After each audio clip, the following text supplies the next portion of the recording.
हरे कृष्णा कृष्णा कृष्णा हरे हरे, हरे राम राम राम हरे हरे कृष्णा। तो आप सभी भक्तों का हार्दिक स्वागत है नेक्टर ऑफ डिवोशन की क्लास में भी। तो हम लोग नेक्टर ऑफ डिवोशन में चर्चा कर रहे थे, प्रीफेस में ही चर्चा कर रहे हैं। श्रील प्रभुपाद जी के द्वारा लिखा हुआ प्रीफेस है। सो अभी तक चर्चा की है कि संसार में हर व्यक्ति को ये प्रोपेंसिटी होती है, यानी तत्परता होती है, प्रवृत्ति होती है किसी न किसी का सेवा करने की, प्रेम करने की, और किसी से सेवा जो है प्रेम प्राप्त करने की। तो लेकिन इस भौतिक संसार में वही प्रवृत्ति जब भौतिक वस्तु और व्यक्तियों के तरफ होती है तो वो केवल जो है असंतुष्टि और दुख का ही कारण बनती है। लेकिन इसको अगर हम भक्ति रस, भगवान से जोड़ दें, जिसको भक्ति रस बोला जाता है, तो पूर्ण रूप से संतुष्टि को प्रदान कर सकता है। और यही सब्जेक्ट मैटर ये नेक्टर ऑफ डिवोशन में बताया गया है। So our loving propensity expands just as a vibration of light or air expands, but we do not know where it ends. The nectar of devotion teaches us the science of loving every one of the living entities perfectly by the easy method of loving Krishna. So Krishna को प्रेम करने करके हम सबको प्रेम, वास्तविक प्रेम कर सकते हैं। ये जो विज्ञान है, ये नेक्टर ऑफ डिवोशन में चर्चा किया जाएगा। So we have failed to create peace and harmony in human society even by such great attempts as the United Nations because we do not know the right method. The method is very simple, but one has to understand it with a cool head. The nectar of devotion teaches all men how to perform the simple and natural method of loving Krishna, the Supreme Personality of God. If we learn how to love Krishna, then it is very easy to immediately and simultaneously love every living. यही सबसे सर्वोत्तम उपाय है। कृष्ण को प्रेम करना अगर कोई सीख लिया, इजी मेथड, सिंपल, और ये बहुत सिंपल है और इजी है, लेकिन इसको मार्गदर्शन में रह के करना पड़ेगा। अपने मनमाने तरीके से, खुद के बुद्धि से, खुद के ज्ञान पे, और अपने ये जो दूषित कलमश युक्त जो इंद्रियां हैं, मन है, बुद्धि का इस्तेमाल करके कोई कृष्ण को प्रेम करना नहीं सीख सकेगा। तो इसलिए जरूरत है कि हम प्रामाणिक आचार्य के शिक्षा के आधार पर ये सीखें, और नेक्टर ऑफ डिवोशन, भक्ति सामरे सिंधु, इस विज्ञान को सिखाने में हमको मदद करेगा। ये अगर कोई सीख जाए तो वो जो है पूर्ण सिद्धि को खुद के लिए भी प्राप्त करेगा और अन्य सभी जीवात्माओं को भी प्रेम करना सीख जाएगा। तो यही सबसे सर्वश्रेष्ठ चीज है, जो सबको प्रसन्न कर सकता है। शिला प्रभुपाद जी के शिष्य एक बार पूछे कि प्रभुपाद, हम ऐसा क्या करें जो आपको प्रसन्न करे? What should we do which will please you most? सबसे ज्यादा जो आपको प्रसन्न करे वो हम क्या करें? तो अलग अलग भक्त लोग एक्सपेक्ट कर रहे थे प्रभुपाद जी बोलेंगे, आप बुक डिस्ट्रीब्यूशन करो तो मैं बहुत खुश होऊंगा, आप प्रचार करो, आप हरिनाम जप करो, या ऐसा करो ऐसा करो, सेंटर बनाओ, मंदिर बनाओ, ये सब वैसे प्रसन्न नहीं। प्रभुपाद जी बहुत सिंपल, बहुत अच्छा उत्तर दिए। If you simply love Krishna, I will be most pleased.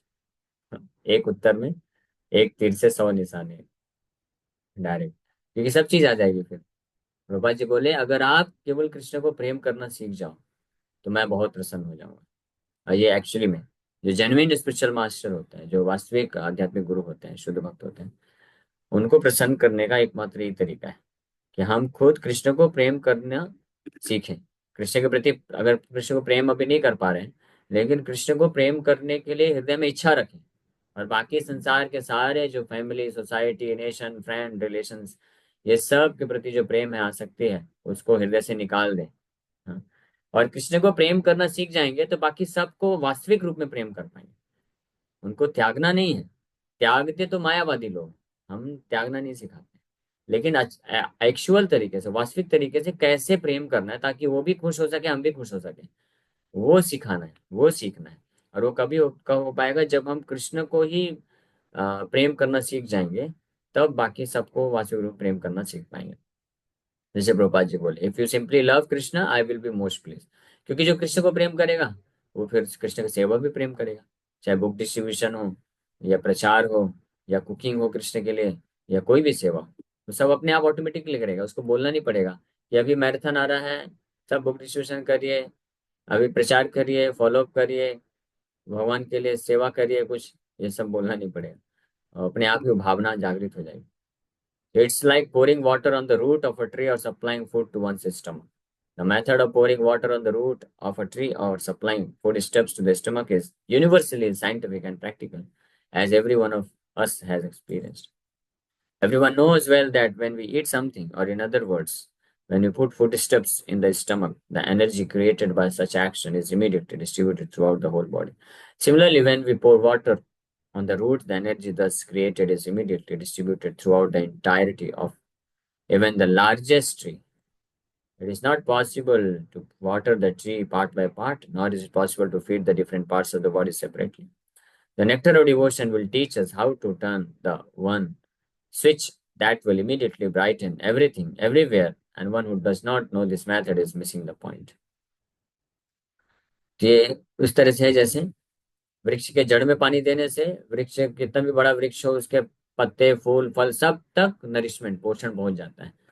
या जैसे फूड स्टेप्स कोई खाद्य पदार्थ हम पेट में डालते हैं तो उससे एनर्जी मिलके सारे अ, शरीर तक मिल जाता है। उसी प्रकार से जो कृष्ण को प्रेम करना सीख लेते हैं, कृष्ण को सेवा करना सीख लेते हैं, तो पूरे संसार में हर कोई को संतुष्ट कर सकते हैं, हर किसी को प्रेम और सेवा कर पाते हैं। और जो ये नहीं जानता है, he is missing the real point of life. वास्तविक जो पॉइंट है उसको भूल रहा है, वो समझ नहीं पाया अभी तक। फिर भले ही कितना भी यूनाइटेड नेशंस बनाता रहे, यूनाइटेड स्टेट्स बनाता रहे, कोई फर्क नहीं पड़ेगा। केवल झंडे ही लहराते रहेंगे, झंडों की संख्या बढ़ती जाएगी और लड़ाई होता जाएगा। फर्स्ट वर्ल्ड वॉर हुआ, सेकंड वर्ल्ड वॉर हुआ, उसके बाद ये सब बनाया गया यूनाइटेड नेशन यूनाइटेड स्टेट्स। लेकिन उसके बाद भी बैक टू बैक युद्ध तो होते गए ना, हर 10-12 साल में बड़े बड़े युद्ध हो रहे हैं देश देश के बीच में। और देश देश के अंदर अंदर ही तो बहुत सारे युद्ध तो हर साल चलते रहते हैं, है ना। इतने सारे युद्ध तो अभी भी चल ही रहा है। तो क्या फायदा हुआ। तो प्रभुपाद जी जो बोले वो बिल्कुल सही बोले कि अगर कोई ये मेथड नहीं जानता है तो he is missing the point, वो पॉइंट को मिस कर रहा है। फिर कितना भी कॉन्फ्रेंस कर ले, कितना भी सोसाइटी में प्रेम हो, सौहार्द हो, शांति हो, सुख समृद्धि हो, कुछ नहीं होने वाला है। केवल लोग एक दूसरे से लड़ाई झगड़ा करेंगे और मारपीट करेंगे और छोटे छोटे चीज के लिए लड़ाई करेंगे। ऐसी जमीन के लिए लड़ाई करेंगे जहाँ पे ना तो कुछ उत्पादन किया जा सकता है और ना कोई वहां पे रहने के योग्य है। ऐसी जमीन के लिए भी कई सैकड़ों सैकड़ों वर्षों तक लड़ाई करते रहेंगे, लाखों लोग उसमें खून बहाएंगे। क्यों? क्योंकि रियल पॉइंट मिसिंग है। भाईचारा कहाँ से आएगा? भाईचारा तो तब आएगा ना जब पिताजी को स्वीकार करेंगे। पिताजी को स्वीकार किया है नहीं तो कैसे लगेगा कि ये मेरा भाई है। केवल बोलने बस से, कॉन्फ्रेंस में बोलने बस से थोड़ी ना होता है कि हम सब भाई भाई हैं। हिंदू मुस्लिम सिख ईसाई आपस में सब भाई भाई, ये बोलने से नहीं होता है। भाई भाई आपस में कब होंगे? पिताजी को स्वीकार किया नहीं और बैठ के बोल रहे हैं हिंदू मुस्लिम सिख ईसाई आपस में सब भाई भाई, कहाँ से भाई बनेंगे? पहले एक कॉमन पिता तो लेके आओ। जब सबको पता चलेगा, हिंदू मुस्लिम सिख ईसाई सब जानेंगे कि हाँ हमारे हम सबका एक ही पिता है, तब तो वो भाई भाई बनेंगे ना। तो वो पिता कौन है? कृष्ण है। तो वो कृष्ण, इसलिए कृष्ण कॉन्शियसनेस जब जानेगा, कोई कृष्ण को प्रेम करना सीखेगा, तो कैसे भी नेशनैलिटी का ही, कैसे भी जाति धर्म का क्यों ना हो, वो आपस में रह पाएगा। और इस्कॉन इसका प्रमाण है। हाँ, इस्कॉन कोई बोल सकता है ना, ऐसा थोड़ी ना हो सकता है प्रभु जी। कैसे कोई कृष्ण को ही स्वीकार कर लेगा? मुस्लिम लोग अलग भगवान मानते हैं, हिंदू अलग मानते हैं, हिंदू में भी ऐसे हजारों भगवान बना के रखे हैं, और सिख ईसाई अलग अलग भगवान मानते हैं। तो ये क्या बात कर रहे हैं आप? एक ही पिता कैसे बन सकता है? नहीं बन सकता। इस्कॉन ने प्रूव कर दिया है। पिछले 50 सालों में इस्कॉन में ऐसे सैकड़ों नहीं, हजारों नहीं, लाखों भक्त हैं जो अलग अलग बैकग्राउंड से हैं, हर धर्म के हैं, हर जाति के हैं, हर देश के हैं, और हर अलग अलग प्रकार के हैं। हाँ। और सब अभी कुछ साल पहले ही एक इंटरनेशनल योगा डे के दिन मायापुर में, कलकत्ता मायापुर में ये हुआ था। कौन सब इस्कॉन के 196 कंट्रीज के जो है डिवोटी भक्त लोग कल एकत्रित हुए थे और हरिनाम संकीर्तन किए थे। और उसको Guinness book of world record में दर्ज किया गया है कि एक ऐसा, केवल एकमात्र ऐसा आज तक पूरे हिस्ट्री में ऐसा हुआ है जिसमें सारे 196 देशों के व्यक्ति एकत्रित होकर के एक साथ जो है आध्यात्मिक कार्यक्रम में भाग लिए। सब अपने अपने भिन्न भिन्न मतों को त्याग करके केवल एक भगवान कृष्ण को स्वीकार करके, एक मंत्र हरे कृष्ण महामंत्र को स्वीकार करके किए। इस्कॉन ने प्रूव कर दिया है और प्रभुपाद जी करके दिखाए। तो क्यों पॉसिबल नहीं? ये पॉसिबल है। बस केवल समस्या क्या है कि लोगों को उस प्रकार से शिक्षित करना जरूरी है, ये शिक्षा देना जरूरी है, तो लोग समझ जाएंगे, तो अपने आप हो सकता है। So as far as material necessities are concerned, the human civilization at the present moment is very much advanced in living comfortably. But still we are not happy because we are missing the point. असली जो बिंदु है, असली जो point है, वो miss हो रहा है कि कृष्ण ही जो है रूट है, जड़ है, हर व्यक्ति के, हर वस्तु के, इस पूरे सृष्टि के, संसार के। ये असली, ये जो पॉइंट है, मिसिंग हो रहा है। और इसके कारण सारे प्रकार के भौतिक मानव समाज में हर प्रकार की सुख सुविधा और टेक्नोलॉजिकल एडवांसमेंट, इकोनॉमिक डेवलपमेंट सब कुछ होने के बाद भी लोग खुश नहीं है, है ना। भारत भारत को तो विकासशील देश बोलते हैं, डेवलपिंग कंट्री, अभी डेवलप नहीं हुआ है। लेकिन अमेरिका, जापान और अन्य ऐसे कुछ देश हैं जो डेवलप्ड हैं, जो विकसित हो चुके हैं, पूरी तरीके से मानते हैं। और ऐसे ऐसे देश है, बोलते हैं कि वो भारत जैसे देशों से तो 50 साल, 60 साल, 70 साल आगे चल रहा है। हाँ। लेकिन अगर आप देखेंगे तो इन देशों में भी जो पूरी तरह से विकसित माने जाते हैं, 50, 60, 70 साल आगे चल रहे हैं, इतना एडवांस है, इतना कंफर्ट है वहाँ पे, लेकिन वहाँ पे ज्यादा सुसाइड हो रहा है। वहाँ पे ही ज्यादा हर प्रकार के rape case, divorce case, suicide, चोरी, मर्डर, ये सब हो रहा है। क्यों? क्या कारण है? क्योंकि बाहरी रूप से तो बहुत विकसित हो चुके हैं, लेकिन आध्यात्मिक रूप से अभी विकासशील भी नहीं है, नीचे फंसे हुए हैं। हाँ, प्रोग्रेसिव कंट्री, जो भारत को प्रोग्रेसिव कंट्री बोला जाता है, प्रोग्रेस कर रहा है। लेकिन कुछ लोग ऑलरेडी प्रोग्रेस हो चुके हैं वो देश, लेकिन वो भी तो इन समस्याओं से जूझ रहे हैं ना, खुश नहीं है। क्या कारण है? यही कारण है, मिसिंग रियल पॉइंट मिस कर रहे हैं। और वो रियल पॉइंट क्या है? कृष्ण को प्रेम करने की भावना मिसिंग है। और नेक्टर ऑफ डिवोशन ये चीज हमको सिखाता है। The material comforts of life alone are not sufficient to make us happy. The vivid example is America. Prabhupada ji अब अमेरिका का एग्जांपल दे रहे हैं। ये भौतिक सुख सुविधा जो है अपने आप में तब पर्याप्त नहीं है हमको खुश करने के लिए। The richest nation of the world, having all facilities for material comfort, is producing a class of man completely confused and frustrated in life. Prabhupada ji इस पॉइंट पे ना बहुत जोर देते थे। कितने भी बड़े बड़े, ये अमेरिका में आते थे कुछ लोग, चाहे फादर्स आते थे या फिलोसफर आते थे, साइंटिस्ट आते थे, नेशनलिस्ट आते थे, कुछ भी आते थे, प्रभुपाद जी ये पॉइंट जरूर उठाते थे। जो भी कृष्ण भक्ति के विरोध में कुछ बात करता था, स्पिरिचुअलिटी को नहीं मानता था, तो प्रभुपाद जी बोलते थे कि इतना मटेरियल एडवांसमेंट आप सब मान रहे हैं, then why your country is producing hippies. इसका कोई जवाब नहीं होता था किसी के पास, सब मुंह लटका लेते थे। और ये सच बात है कि अमेरिका इतना रिचेस्ट कंट्री है, सब कुछ है, सारी फैसिलिटी है वहां पे, लेकिन फिर भी हाँ, is producing a class of man completely confuse, पूरी तरह से भ्रमित और फ्रस्ट्रेटेड, पूरी तरह से दुखी जीवन में। ऐसे व्यक्ति क्यों फिर उत्पन्न हो रहे हैं? So I am appealing herewith to such confused men to learn the art of devotional service as directed in the nectar of devotion. And I am sure that the fire of material existence burning within their hearts will be immediately extinguished. हाँ, तो प्रभुपाद जी बोल रहे हैं कि मैं इसीलिए ये सभी व्यक्तियों से रिक्वेस्ट कर रहा हूँ, अपील कर रहा हूँ कि आप लोग आइए और ये नेक्टर ऑफ डिवोशन ग्रंथ का लाभ उठाइए। और इससे जो है भौतिक जीवन की जो ये तीव्र अग्नि है जिसमें सब लोग झुलस रहे हैं, वो नष्ट हो सकते हैं। The root cause of our dissatisfaction is that our dormant loving propensity has not been fulfilled despite our great advancement in the materialistic way of life. ये मुख्य कारण है कि हमारा जो प्रेम करने की जो प्रवृत्ति है, जो डोरमेंट है, जो जीवात्मा का जो स्वरूप है, सेवा करना, प्रेम करना, ये जो है सही जगह पे नहीं लग रही, इसीलिए कष्ट हम भोग रहे हैं।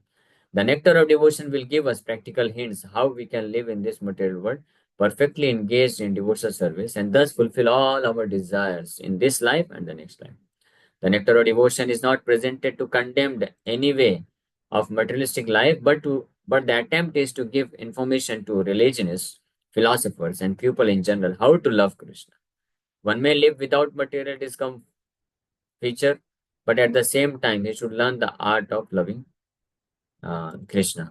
At the present moment, we are inventing so many ways to utilize our propensity to love, but factually, we are missing the real point, Krishna. We are watering all parts of the tree, but missing the tree's root. We are trying to keep our body fit by all means, but we are neglecting to supply food stuffs to the stomach. Missing Krishna means missing oneself also. Real self realization and realization of Krishna go together simultaneously.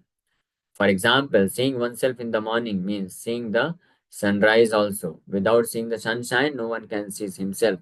Similarly, unless one has realized Krishna, there is no question of self realization.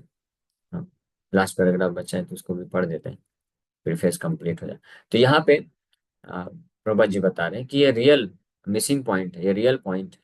ये one should learn the art of loving Krishna. Krishna को प्रेम करने की जो कला है या विज्ञान है, वही नेक्टर ऑफ डिवोशन में विस्तार से चर्चा किया जाएगा। और ये जो अगर कोई मिस कर देता है, तो वास्तव में वो कितना भी प्रगति करता रहे, वो अपने आप को मिस कर रहा है। तो missing Krishna means missing one self. हाँ, और कृष्ण को जानना मतलब अपने आप को जानना। प्रभा जी बहुत अच्छा उदाहरण दे रहे हैं कि जैसे जब उजाला होता है तो दिन में हम देख पाते हैं, तो अपने आप को देख पाना मतलब सनशाइन को देख पाना। सनशाइन भी है, उजाला भी है, तब हम देख पाते हैं। Without realization of sunshine one can not realize himself. यानी जब तक सूर्य का प्रकाश नहीं आएगा, तब तक व्यक्ति अपने आप को नहीं देख सकता, अंधकार में ही रहेगा, आंखें होते हुए भी नहीं देख पाएगा। उसी प्रकार से केवल अहम ब्रह्मास्मि करने से कुछ नहीं होने वाला है। वो ठीक है, आप ब्रह्मास्मि, यू आर ब्रह्मन, बट वो ब्रह्मन को आप देख नहीं पाएंगे जब तक कृष्ण सूर्य सम है, उनको आप नहीं लेके आएंगे हृदय में, तब तक देख नहीं पाएंगे। ये बहुत इंपॉर्टेंट पॉइंट है। The nectar of devotion is specifically presented for persons who are now engaged in the Krishna consciousness movement. I beg to offer my sincere thanks to all my friends and disciples who are helping me to push forward the Krishna consciousness movement in the Western countries, and I beg to acknowledge with thanks the contribution made by my beloved disciple Shriman Jayananda Brahmachari. My thanks are due as well as to the directors of ISKCON Press who have taken so much care in publishing this great literature. Hare Krishna, A.C. Bhaktivedanta Swami, 13th April 1970, ISKCON Headquarters, 3764 Watsek Avenue, Los Angeles, California. So 13 अप्रैल 1970 में Prabhupada ji preface लिखे। उस वक्त ISKCON का headquarter था Los Angeles में, रुक्मणी द्वारकाधीश का मंदिर। लेकिन बाद में जैसे ही श्री राधा रासबेरी मंदिर ओपनिंग हुआ, फिर मायापुर का जब प्लान आया, तो प्रोपाल जी इमीडिएटली शिफ्ट कर दिए। तो अभी एट प्रेजेंट इस्कॉन, पूरे इस्कॉन का वर्ल्ड हेडक्वार्टर्स है इस्कॉन मायापुर, वेस्ट बंगाल। इसलिए जो लोग बोलते हैं ना कि इस्कॉन विदेशी संस्था है, उनको for their information, kind information, उनको बताइए कि इस्कॉन विदेशी संस्था नहीं है। हाँ, वैसे तो बहुत सिंपल है बताना कि धोती कुर्ता पहनते, तिलक लगाते, हरे कृष्ण मंत्र जप करते हैं, तो विदेशी संस्था कैसे हुई? और इस्कॉन का जो वर्ल्ड हेडक्वार्टर, हेडक्वार्टर मतलब जहां से सारी गतिविधियां नियंत्रित होती हैं, जो मुख्य केंद्र है, मेन ब्रांच, वो मायापुर, इस्कॉन मायापुर है, कलकत्ता में, इंडिया में है, ठीक। लेकिन उस वक्त क्योंकि प्रभुपाद जी के सेंटर्स केवल अमेरिका में थे 1970, तो लॉस एंजलिस हेडक्वार्टर बनाया गया था, तो इसलिए यहाँ पे वो मेंशन। एनीवे, ठीक है। तो ये जो बुक है प्रभुपाद जी लिख रहे हैं, this book is specifically presented for devotees. ISKCON के जो भक्त हैं उनके लिए स्पेशली ये बुक बहुत महत्वपूर्ण है, लॉ बुक ऑफ इस्कॉन है। इसलिए हम लोग इसको पढ़ना प्रारंभ करेंगे। कल से हम लोग इसका इंट्रोडक्शन पढ़ेंगे और फिर चैप्टर वाइज इसके बारे में डिटेल में डिस्कशन करेंगे। Thank you very much. Hare Krishna Krishna Krishna Hare Hare, Hare Ram Ram Ram Hare. किसी भक्त का कोई प्रश्न है तो पूछ सकते हैं। हरे कृष्ण। यस श्यामा माता जी। हरे कृष्णा प्रभु जी। पंचांग प्रणाम प्रभु जी। ये गौर कथा से रिलेटेड है। प्रजल्प प्रभु जी करना पड़ता है। मतलब जो नॉन डिवोटीज होते हैं उन्हें ऐसा ना लगे कि मतलब ये अलग है, तो ये करना सही है क्या? मतलब थोड़ा उनमें जितना रिक्वायर्ड है, इन्वॉल्वमेंट। देखिए जितना रिक्वायर्ड है आपको भौतिक जीवन में सरवाइव करने के लिए उतना करिए। लोगों को संतुष्ट करने के लिए मत करें, क्योंकि इस संसार में कोई भी व्यक्ति संतुष्ट नहीं होने वाला है। आप अगर ये सोचेंगे कि मेरे सगे संबंधी हैं या मित्र हैं, बंधु हैं, तो इनको थोड़ा सा भौतिक प्रजल्पा करके थोड़ा इनको संतुष्ट कर देते हैं, वो पॉसिबल ही नहीं। हाँ, लेकिन आपको अपने भौतिक जीवन को बनाए रखने के लिए, ताकि आपका, क्योंकि भौतिक जीवन हमारा अच्छा रहेगा तो हम भक्ति में प्रेरित होकर के कर सकेंगे। तो भौतिक जीवन सही तरीके से रखने के लिए जितना जरूरत है भौतिक वार्तालाप, वो हम कर उतना कर सकते हैं, लेकिन मिनिमम जितना हो सके उतना बेस्ट है। ठीक है, तो या तो अगर हम किसी बाहरी व्यक्ति के संपर्क में है तो उनसे कृष्ण कथा अगर करें और कृष्ण के बारे में सुनने के लिए इंटरेस्ट है, तो आप बात करिए।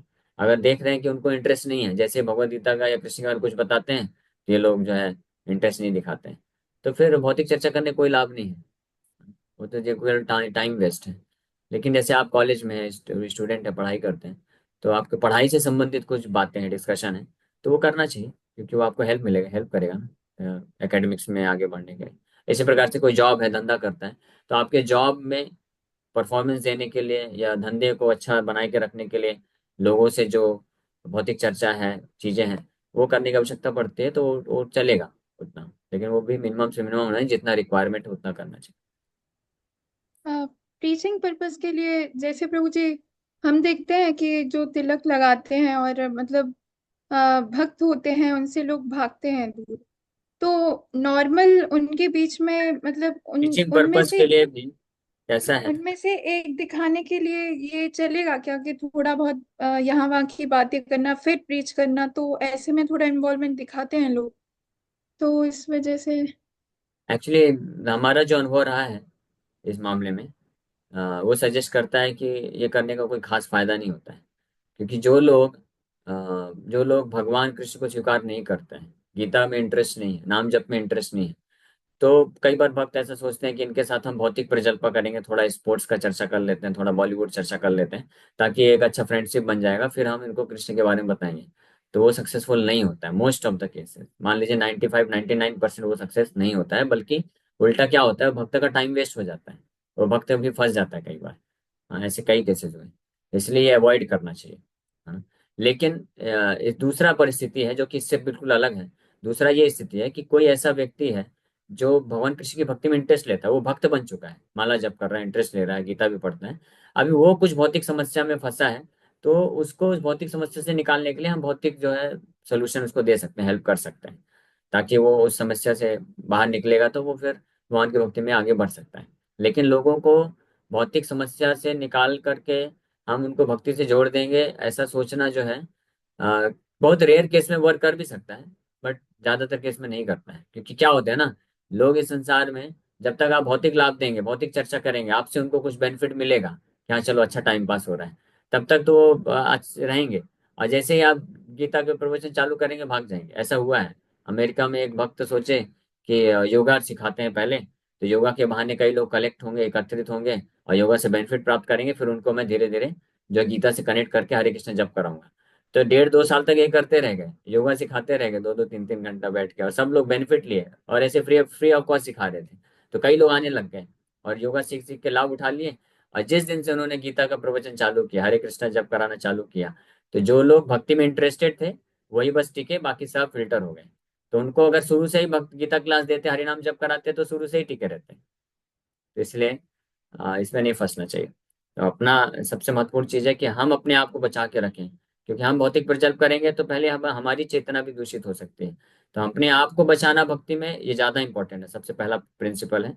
और फिर दूसरी बात, जो लोग इंटरेस्टेड है, इसलिए हमारी स्टेज में जो साधक होते हैं ना, उनके स्टेज में उनको ऐसे लोगों को प्रचार करना चाहिए, जो लोग इंटरेस्टेड हैं, जिनको कृष्ण भक्ति में श्रद्धा है, उन लोगों को ही प्रचार करना चाहिए। जिनको श्रद्धा नहीं, इंटरेस्ट नहीं है, उनको आप जोड़ने का प्रयास करिए, बुक दीजिए, प्रसाद दीजिए, और इनवाइट करिए बारंबार। बट उसमें उनके साथ ज्यादा टाइम वेस्ट नहीं करना चाहिए, वो हमारे लिए भी उचित नहीं है, हमारी भी चेतना दूषित हो सकती है। और दूसरा, वो हमारा समय व्यर्थ जाएगा, उससे अच्छा हम कुछ लोग, अन्य लोगों को जो इंटरेस्ट है भक्ति में, उनको हम जोड़ सकते हैं। ठीक है, क्लियर है। प्रभु जी एक और क्वेश्चन था कि दोस्तों के बीच में बहुत ही इनफॉर्मल लैंग्वेज यूज होती है और मतलब बहुत ही अजीब सी, तो वो चलेगा क्या जनरली यूज? इनफॉर्मल इनफॉर्मल हो सकते हैं, जैसे फ्रेंड भक्तों, जब भक्त होते हैं, फ्रेंडशिप वाले फ्रेंड, इक्वल जो डिवोटीज होते हैं, तो उसमें इनफॉर्मल वे का टॉकिंग ये सब हो सकता है, लेकिन उसमें भी एक मर्यादा रखते हुए। कि जैसे बाहर समाज में लोग इनफॉर्मली जब बात करते हैं तो अरे तोरे करके, तू करके बात करते हैं, हाँ, तो वो भक्तों के समाज में बिल्कुल उचित नहीं रहता है। भक्तों के समाज में चाहे इक्वल हो, जूनियर हो, और सीनियर का तो बात ही क्या कहना, जूनियर भी है या इक्वल भी है, तो उससे भी आप करके वो मर्यादा रखते हुए, ultimately back of the mind ये मन में धारण रखते हुए कि ये वैष्णव है, ठीक है, अब ये मेरे हम उम्र के, हम साथ में भक्ति में आए हैं, तो ठीक है, हम लोग थोड़ा सा जो है हंसी खुशी भी बात करते हैं, एक दूसरे से कंधे में डाल के भी बात करते हैं, लेकिन वास्तव में ये वैष्णव है, तो इनको मुझे प्रॉपर सम्मान देना चाहिए, है ना। तो इसलिए अवॉइड करना चाहिए प्रजल्प। प्रजल्प का नेचर है, देखिए स्वभाव है, प्रजल्प का स्वभाव क्या है, वो अल्टीमेटली वैष्णव अपराध की तरफ लेके जाता है, किसी न किसी की भावनाओं को ठेस पहुंचाता है, फिर हंसी मजाक मजाक कर, ये सब सारी चीजें चालू हो जाती हैं। और हमारे पास इतना समय ही कहाँ है, साधक है हम लोग, हमारा सबसे बड़ा टास्क है चेतोधर्म मार्जनम, तो नाम जप करना है, अपने हृदय को शुद्ध करना है। तो भक्तों का संग भी हमको सेवा से रिलेटेड ही ज्यादातर रखना चाहिए। कभी कभी ठीक है, यात्रा वगैरह में जाते हैं, कुछ है ऐसी परिस्थिति है तो थोड़ा हंसी मजाक करते हैं, लेकिन वो भी मर्यादा में रह के करना चाहिए तो सही रहेगा। ओके, ठीक है, समय हो गया, यहीं पे विराम करेंगे। हरे कृष्णा।